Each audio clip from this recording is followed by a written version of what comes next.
ધોરણ 12ના સાનિધ્ય school of સાયન્સના બાયોલોજીના વાલા વિદ્યાર્થી મિત્રો, હું અજય શ્રીવાસ્તવ, બાયોલોજી શિક્ષક, ઓનલાઈનમાં આપ સૌનું હાર્દિક સ્વાગત કરું છું. ગઈકાલે આપણે પૂર્વ ફલન ઘટનાઓ કે જેમાં જન્યુ જનન એની વિશે ચર્ચા કરી. જન્યુ જનન એટલે કે જન્યુઓના નિર્માણ થવાની ક્રિયા, જેની અંદર આપણે જોયું કે વનસ્પતિમાં નર અને માદા પ્રાજનિક રચના ક્યારેક એક જ વનસ્પતિ ઉપર જોવા મળે તો એને આપણે દ્વિલિંગી કહીએ છીએ, અને જો જુદી જુદી વનસ્પતિ ઉપર નર અને માદા પ્રાજનિક રચના જોવા મળે તો એને આપણે એકલિંગી તરીકે ઓળખીએ છીએ.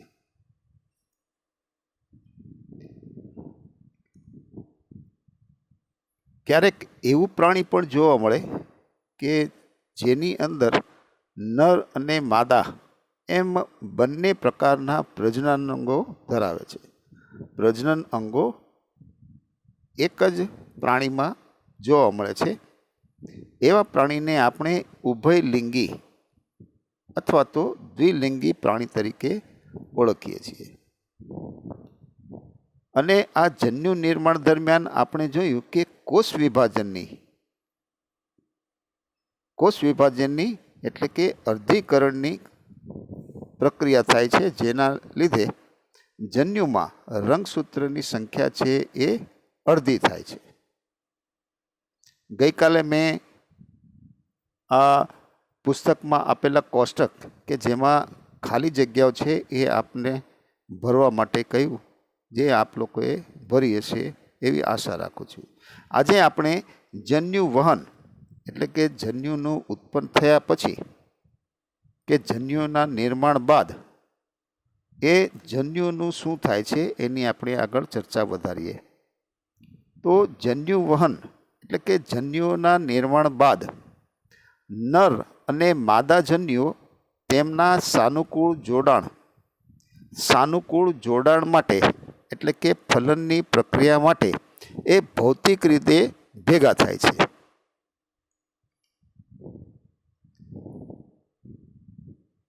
હવે અહીં પૂછ્યું છે કે શું તમને ક્યારેય આશ્ચર્ય થયું છે કે નર અને માદા જન્યુઓ કેવી રીતે ભેગા થાય છે? તો મોટા ભાગના સજીવોમાં નર જન્યુ એ ચલિત હોય છે અને માદા જન્યુ છે એ અચલિત હોય છે, જેમાં એક અપવાદ રૂપે કેટલીક ફૂગ અને લીલમાં એ બંને પ્રકારના જન્યુઓ છે એ ચલિત હોય છે. આ અપવાદ છે એ યાદ રાખો. આ MCQની અંદર પૂછી શકાય કે કયા સજીવોમાં નર અને માદા જન્યુ એ ચલિત હોય છે? તો એનો જવાબ છે ફૂગ અને કેટલીક લીલમાં આ બંને પ્રકારના જન્યુઓ છે એ ચલિત હોય છે. આથી એવા માધ્યમની જરૂર પડે કે જેથી કરીને નરજન્યુનું વહન થાય. લીલ, દ્વિઅંગી અને ત્રિઅંગી વનસ્પતિઓમાં પાણીના માધ્યમ દ્વારા જન્યુઓનું સ્થાનફેર થાય છે, અથવા તો જન્યુઓ છે એ પાણીના માધ્યમ દ્વારા સ્થાનફેર કરે છે અથવા એક જગ્યાએથી બીજી જગ્યાએ વહન પામે છે. મોટી સંખ્યામાં નરજન્યુઓ માદા જન્યુઓ સુધી પહોંચવામાં નિષ્ફળ જાય છે. મોટી સંખ્યામાં નરજન્યુઓ માદા જન્યુઓ સુધી પહોંચવામાં નિષ્ફળ જાય છે અને આ વહન દરમિયાન ગુમાવાતા નરજન્યુઓની પૂર્તતા કરવા માટે માદા જન્યુની સરખામણીમાં નરજન્યુઓની સંખ્યા એ હજારો ગણી વધારે હોય છે. તો આ પણ એક પ્રશ્ન છે કે માદા જન્યુની સરખામણીમાં નરજન્યુની સંખ્યા વધારે શા માટે હોય છે? તો એનો જવાબ છે કે વહન દરમિયાન ઘણા બધા નરજન્યુઓ છે એ નાશ પામે છે, કે માદા જન્યુ સુધી પહોંચવામાં એ નિષ્ફળ જાય છે. એટલા માટે નરજન્યુઓની સંખ્યા છે એ હજારો ગણી વધારે હોય છે. આવૃત બીજધારીઓમાં પરાગરજ એ નરજન્યુઓનું અને અંડક એ અંડકોષનું વહન કરે છે. માટે પરાગાશયમાં સર્જાતી પરાગરજનું ફલન પહેલાં પરાગાસન પર સ્થળાંતર થવું એ જરૂરી છે.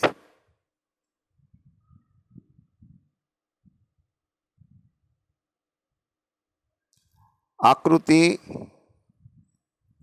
1.7b એટલે કે આ આકૃતિ, જેમાં વટાણા જેવી સ્વફલિત દ્વિલિંગી વનસ્પતિઓમાં, એટલે આ વટાણા છે એની ઉપર કે વટાણાના છોડ ઉપર નર અને માદા એમ બંને પ્રજનન અંગો ધરાવતું પુષ્પ હોય છે. એટલે વટાણા જેવી સ્વફલિત દ્વિલિંગી વનસ્પતિઓમાં પરાગાશય અને પરાગાસન એ એકબીજાની ખૂબ નજીક હોવાના કારણે પરાગરજનું પરાગાસન પર સ્થાપન પ્રમાણમાં એ સરળ છે, કારણ કે પરાગાશય અને પરાગાસન એ એકબીજાની નજીક હોય છે, જેથી કરીને પરાગરજનું પરાગાસન પર સ્થાપન થવું એ સરળ છે.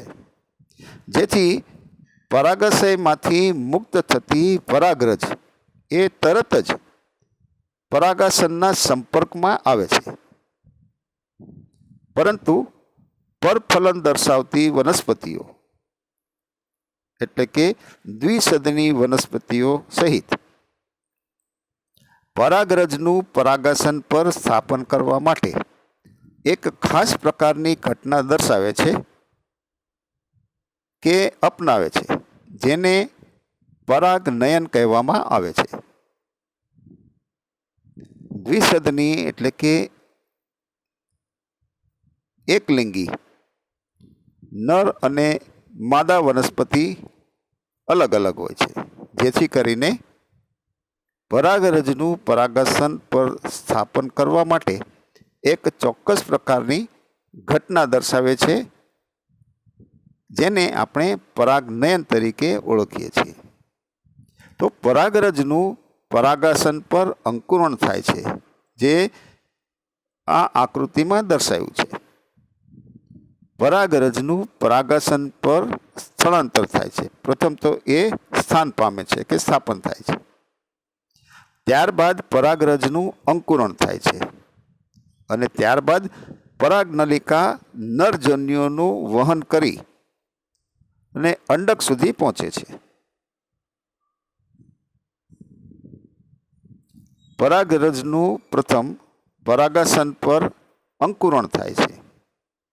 ત્યારબાદ પરાગનલિકાનું સર્જન થાય છે, જેના દ્વારા કે જેના થકી નરજન્યુનું વહન એ અંડક સુધી પહોંચે છે અને નરજન્યુઓને અંડકોષ નજીક મુક્ત કરે છે. દ્વિસદની એટલે કે એકલિંગી પ્રાણીઓમાં નર અને માદા જન્યુઓ સ્વતંત્ર રીતે જુદા જુદા સજીવોમાં સર્જાય છે. એકલિંગી પ્રાણીઓમાં નર અને માદા જન્યુઓ સ્વતંત્ર રીતે જુદા જુદા સજીવોમાં સર્જાય છે. એટલે કે નર છે એ શુક્રકોષ ઉત્પન્ન કરે છે અને માદા છે એ અંડકોષ ઉત્પન્ન કરે છે. તેથી આવા સજીવોમાં જન્યુવહન માટે ખાસ પ્રકારની એક ક્રિયાવિધિ વિકસાવેલી હોવી જોઈએ અને જન્યુઓનું સફળતાપૂર્વક વહન અને તેઓનું એકબીજાની નજીક આવવું એ લિંગી પ્રજનનમાં સૌથી જટિલ ઘટના છે, જેને ફલન શબ્દ માટે આવશ્યક છે કે ફલન કહેવામાં આવે છે. લિંગી પ્રજનનમાં સૌથી જટિલ ઘટના એટલે કે ફલન એની માટે એ આવશ્યક છે.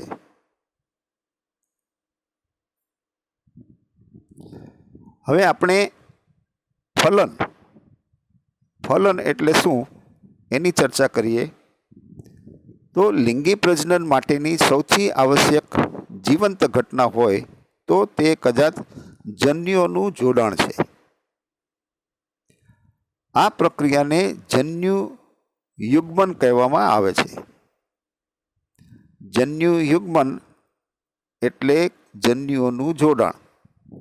લિંગી પ્રજનનની અંદર જન્યુઓનું જોડાણ કે જેને જન્યુ યુગ્મન કહેવામાં આવે છે, જેના પરિણામ સ્વરૂપે દ્વિકીય યુગ્મનજનું સર્જન થાય છે. કારણ કે બંને જન્યુઓ એ એક એન લઈને રંગસૂત્ર એન નંબર લઈને આવે છે અને જેનું જોડાણ થાય છે, જેના થકી દ્વિકીય એટલે કે 2n યુગ્મનજમાં સર્જન પામે છે. ફલન પણ આ ક્રિયા માટે વપરાતો શબ્દ છે. જન્યુ યુગ્મન અને ફલન એકબીજા માટે વપરાતા એ રૂપાંતરિત શબ્દો છે. જન્યુ યુગ્મન એટલે કે બે જન્યુઓનું જોડાણ થવું કે ભેગા મળવું, અને ફલન એકબીજા સાથે વપરાતા એવા રૂપાંતરિત શબ્દો છે.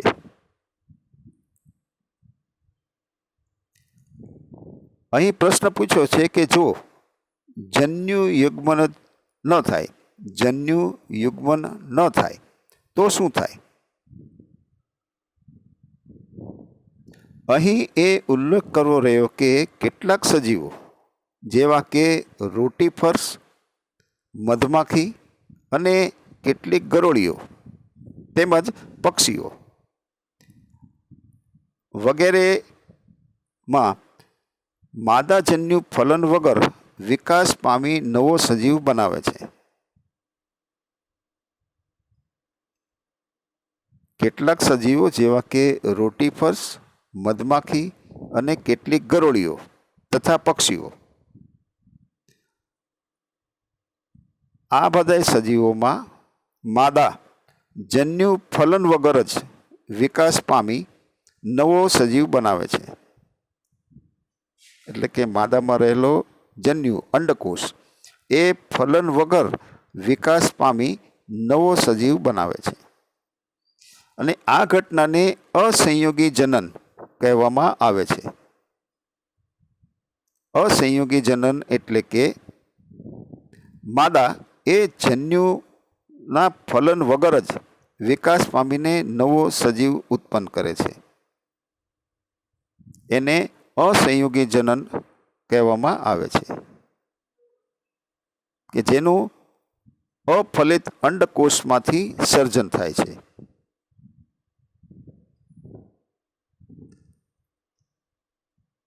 જન્યુ યુગ્મન ક્યાં થાય છે? પ્રશ્ન છે કે જન્યુ યુગ્મન ક્યાં થાય છે? તો મોટાભાગના જલદ સજીવો જેવા કે મોટાભાગની લીલ અને માછલીઓ તેમજ ઉભયજીવીઓ જન્યુ યુગ્મન એ બાહ્ય માધ્યમ એટલે કે પાણીમાં થાય છે. એટલે કે સજીવ દેહની બહાર આ પ્રકારના જન્યુઓના જોડાણને બાહ્ય ફલન કહેવામાં આવે છે.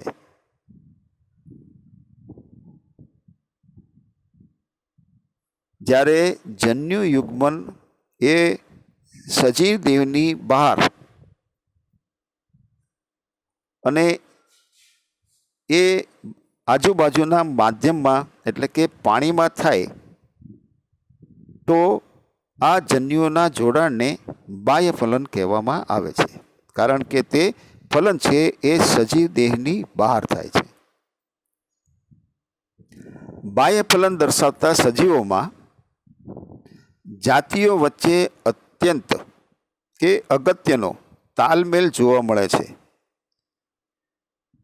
બાહ્ય ફલન દર્શાવતા એવા સજીવોમાં જાતિઓ વચ્ચે એક અગત્યનો તાલમેલ જોવા મળે છે અને આસપાસના માધ્યમમાં એટલે કે પાણીમાં મોટી સંખ્યામાં જન્યુઓ મુક્ત કરે છે, જેથી જન્યુ યુગ્મનની તક છે એ વધે છે. અસ્થિ મત્સ્ય અને દેડકામાં મોટી સંખ્યામાં આ રીતે સંતતિઓ સર્જાય છે, પરંતુ તેના મુખ્ય ગેરફાયદાઓ પણ છે. જેમ કે સંતતિઓનો ભક્ષકો દ્વારા નાશ પામવાની સંભાવના ખૂબ જ વધી જાય છે. આમ તેઓને પુખ્તતા સુધી પહોંચતા પહેલા ભયજનક સ્થિતિમાંથી એટલે કે ઘણી બધી ભયજનક સ્થિતિમાંથી પસાર થવું પડે છે. તો ભયજનક સ્થિતિ એટલે કે ભક્ષકો એને ખાઈ જાય છે, જેથી કરીને મોટા ભાગના આ ઉભયલિંગી કે માછલી અસ્થિ મત્સ્ય એની સંતતિઓ છે એ પુખ્તતા સુધી પહોંચી શકતા નથી, અથવા પહોંચે તો એ લોકોની માત્રા છે એ જૂજ હોય છે. ઘણા સ્થલજ સજીવો જેવા કે ફૂગ, ઉચ્ચ પ્રાણીઓ જેવા કે સરીસૃપ, વિહગ, સસ્તન અને મોટા ભાગની વનસ્પતિઓ કે જેમાં દ્વિઅંગી, ત્રિઅંગી, અનાવૃત બીજધારી અને આવૃત બીજધારી કે જેમાં સજીવ દેહની અંદર જન્યુ યુગ્મન થાય છે. અગાઉ આપણે બાહ્ય ફલનની પ્રક્રિયા જોઈ. હવે કેટલીક સ્થલજ સજીવો જેમ કે ફૂગ, ઉચ્ચ પ્રાણીઓ જેવા કે સરીસૃપ, વિહગ, સસ્તન અને મોટા ભાગની વનસ્પતિ કે જેમાં દ્વિઅંગી, ત્રિઅંગી, અનાવૃત બીજધારી અને આવૃત બીજધારીમાં સજીવ દેહની અંદર જન્યુ યુગ્મન થાય છે. જન્યુનું જોડાણ સજીવ દેહની અંદર થાય છે, જેથી કરીને આ પ્રક્રિયાને અંતઃફલન કહેવામાં આવે છે. આ બધા સજીવોમાં અંડકોષ એ માદાના દેહની અંદર સર્જાય છે, જ્યાં તેઓનું નરજન્યુ સાથે જોડાણ થાય છે. આમ અંતઃફલન દર્શાવતા સજીવોમાં નરજન્યુ છે એ ચલિત હોય છે અને જોડાણ માટે અંડકોષ સુધી પહોંચે છે.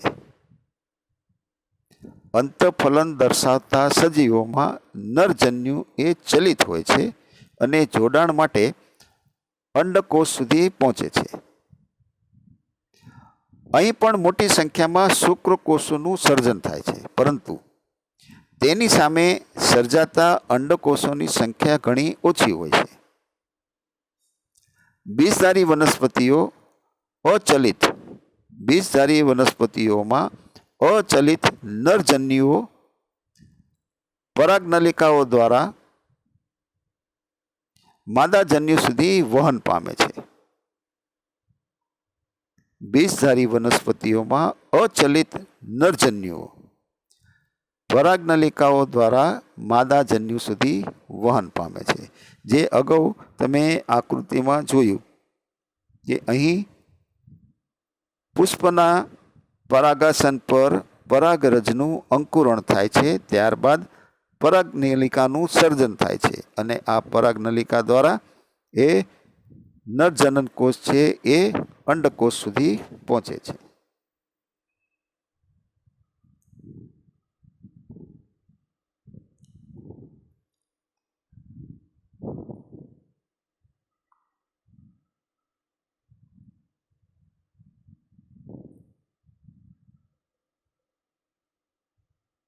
હવે આગળ આપણે પચ્સ્વફલન ઘટનાઓ એની ચર્ચા કરીએ તો લિંગી પ્રજનનમાં યુગ્મનજ નિર્માણ પછી થતી ઘટનાઓને પચ્સ્વફલન ઘટના કહેવામાં આવે છે. લિંગી પ્રજનનમાં યુગ્મનજના નિર્માણ પછી, એટલે કે નર અને માદા જન્યુઓ કે નર અને માદા કોષ જન્યુકોષ એ એકબીજા સાથે જોડાય અને યુગ્મનજનું નિર્માણ કરે છે. ત્યાર પછીની ઘટનાને આપણે પચ્સ્વફલન ઘટના તરીકે ઓળખીએ છીએ. હવે યુગ્મનજ, જેમાં સર્વપ્રથમ આપણે યુગ્મનજ જોઈએ. તો યુગ્મનજ એટલે કે લિંગી પ્રજનન દર્શાવતા બધા સજીવોમાં યુગ્મનજનું નિર્માણ થવું એ સાર્વત્રિક ઘટના છે, એટલે સર્વસામાન્ય ઘટના છે. જે સજીવોમાં બાહ્યફલન થાય છે તેઓમાં યુગ્મનજનું નિર્માણ બાહ્ય માધ્યમમાં થાય છે, એટલે કે પાણીમાં થાય છે. બાહ્ય ફલન દર્શાવતા સજીવોમાં યુગ્મનજનું નિર્માણ એ બાહ્ય માધ્યમમાં એટલે કે પાણીમાં થાય છે. જ્યારે અંતઃફલન દર્શાવતા પ્રાણીઓ યુગ્મનજનું નિર્માણ એ સજીવ દેહની અંદર થાય છે. યુગ્મનજનો આગળનો વિકાસ એ સજીવ કયા પ્રકારનું જીવન ચક્ર ધરાવે છે તેમજ કયા પર્યાવરણમાં વસે છે તેના પર આધારિત છે. લીલ અને ફૂગ જેવા સજીવો કે જેમાં યુગ્મનજ જાડી દિવાલ વિકસાવે છે. લીલ અને ફૂગ જેવા સજીવોમાં યુગ્મનજ પોતાની આસપાસ એક જાડી દિવાલ વિકસાવે છે કે જે શુષ્કતા અને નુકસાન સામે પ્રતિકાર કરે છે. તે અંકુરણ પામતા પહેલા વિરામના સમયગાળામાંથી પસાર થાય છે. એટલે આ યુગ્મનજ એ જાડી દિવાલ પોતાની આસપાસ વિકસાવી લે છે, જેથી કરીને તે પોતાનો બચાવ શુષ્કતા કે કોઈ પણ પ્રકારની ઈજા સામે પ્રતિકાર કરી શકે છે. અને જ્યારે અનુકૂળ પરિસ્થિતિ હોય ત્યારે તે અંકુરણ પામતા પહેલા એ વિરામના સમયગાળામાંથી પસાર થાય છે. એકવિધ જીવનચક્ર ધરાવતા સજીવોમાં કે જે તમે 11મા ધોરણમાં ભણી ગયા, યુગ્મનજ છે એ અર્ધીકરણ દ્વારા, એટલે એકવિધ જીવનચક્ર ધરાવતા સજીવોમાં યુગ્મનજ એ અર્ધીકરણ દ્વારા એકકી બીજાણુઓ સર્જે છે. આ અહીં ખાસ નોંધ લેવી કે એકવિધ જીવનચક્ર ધરાવતા સજીવોમાં યુગ્મનજ એ અર્ધીકરણ દ્વારા એકકી બીજાણુઓનું સર્જન કરે છે, જે એકકી સજીવમાં વૃદ્ધિ પામે છે. અને એક દ્વિવિધ જીવનચક્ર ધરાવતી વનસ્પતિઓમાં યુગ્મનજનો વિકાસ કયા પ્રકારનો થાય છે એ ધોરણ 11ની ચોપડીમાં આપેલું છે, એને એક વખત નજર કરી લેવી.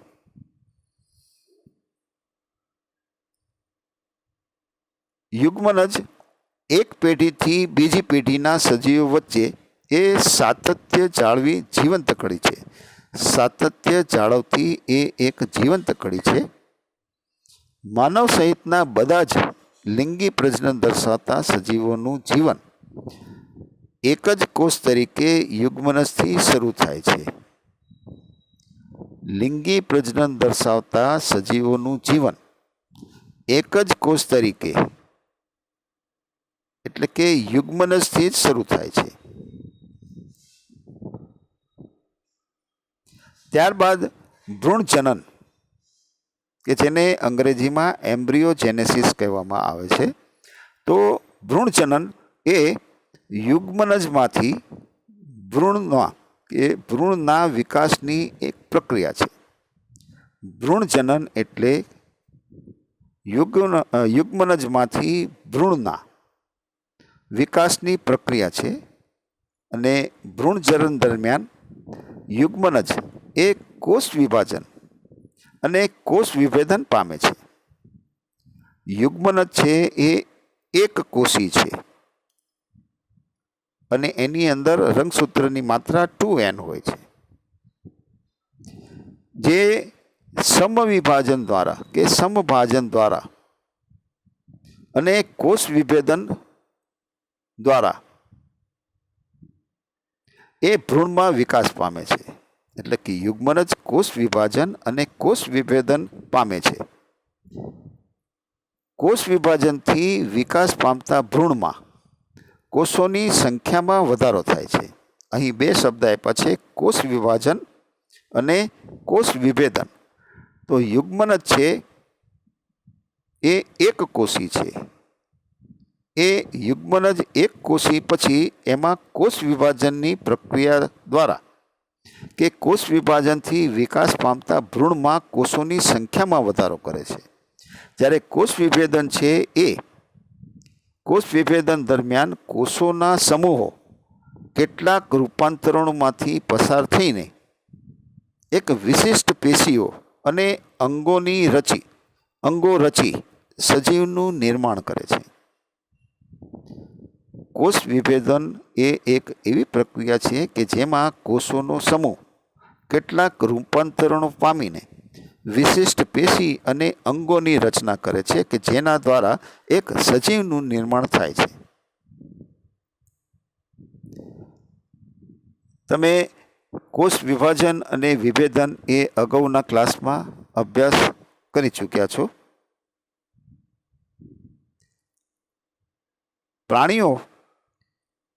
પ્રાણીઓમાં તેમજ કે તેમના યુગ્મનજનો વિકાસ માદા દેહની બહાર થાય છે કે અંદર થાય છે. તેના આધારે તેઓને બે પ્રકારમાં વહેંચવામાં આવે છે. પ્રથમ અંડ પ્રસવી અને બીજું છે એ અપત્ય પ્રસવી.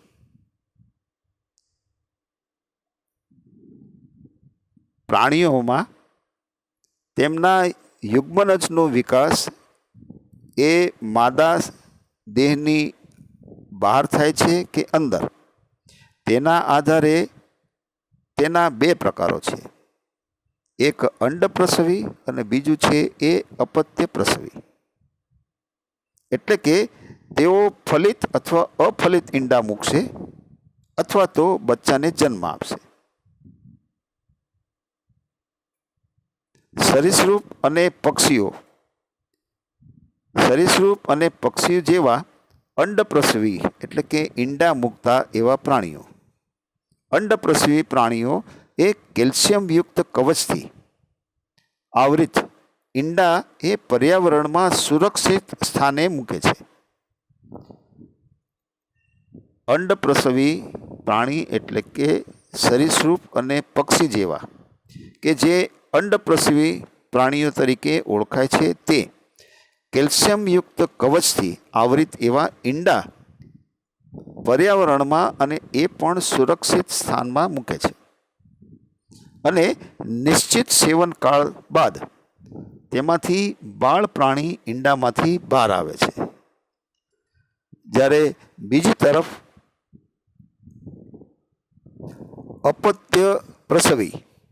અપત્ય પ્રસવી પ્રાણીઓ જેવા કે મનુષ્ય સહિતના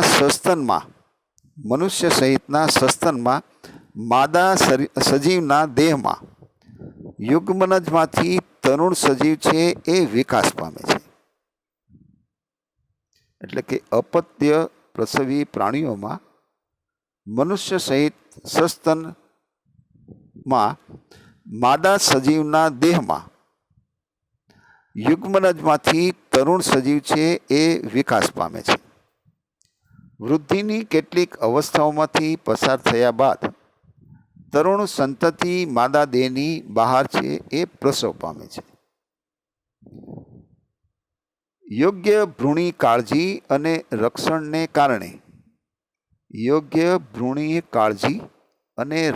કારણે તરુણની ઉત્તરજીવિતતાની તકો એ અપત્ય પ્રસવી સજીવોમાં પ્રમાણમાં વધુ હોય છે. સપુષ્પી વનસ્પતિઓમાં યુગ્મનજનો વિકાસ એ અંડકમાં થાય છે અને ફલન બાદ પુષ્પના વજ્રપત્ર દલપત્ર અને પુંકેસર છે એ કરમાઈને ખરી પડે છે. સપુષ્પી વનસ્પતિઓમાં યુગ્મનજનો વિકાસ એ અંડકમાં થાય છે. ફલન બાદ પુષ્પના વજ્રપત્ર, દલપત્ર અને પુંકેસર છે એ કરમાઈને ખરી પડે છે. અહીં પ્રશ્ન પૂછ્યો છે કે શું તમે એ વનસ્પતિનું નામ જણાવી શકો કે જેમાં વજ્રપત્રો છે એ જોડાયેલા રહે છે? જ્યારે સ્ત્રીકેસર વનસ્પતિ સાથે જોડાયેલ રહે છે, યુગ્મનજનો વિકાસ ભ્રૂણમાં અને અંડકનો વિકાસ બીજમાં થાય છે.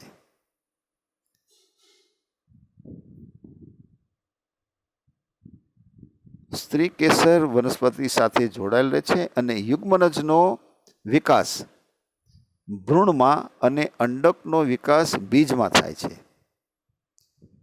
બીજાશયનો વિકાસ છે એ ફળમાં થાય છે, જેમાં જાડી દિવાલ છે એ વિકાસ પામે છે, જેને ફલાવરણ તરીકે ઓળખવામાં આવે છે, જે કાર્યાત્મક રીતે રક્ષણાત્મક છે, એટલે કે રક્ષાનું કામ કરે છે.